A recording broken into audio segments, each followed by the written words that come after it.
صحیح بخاری حدیث نمبر 139۔ رسول اللہ صلی اللہ علیہ وسلم میدان عرفات سے واپس ہوئے۔ جب گھاٹی میں پہنچے تو آپ صلی اللہ علیہ وسلم اتر گئے۔ آپ صلی اللہ علیہ وسلم نے پہلے پیشاب کیا، پھر وضو کیا اور خوب اچھی طرح نہیں کیا۔ تب میں نے کہا، یا رسول اللہ، نماز کا وقت آ گیا۔ آپ صلی اللہ علیہ وسلم نے فرمایا، نماز تمہارے آگے ہے، یعنی مزدلفہ چل کر پڑھیں گے۔ جب مزدلفہ میں پہنچے تو آپ نے خوب اچھی طرح وضو کیا، پھر جماعت کھڑی کی گئی۔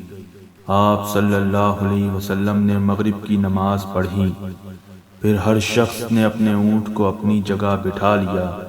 پھر عشاء کی جماعت کھڑی کی گئی اور آپ صلی اللہ علیہ وسلم نے نماز پڑھی، اور ان دونوں نمازوں کے درمیان کوئی نماز نہیں پڑھی۔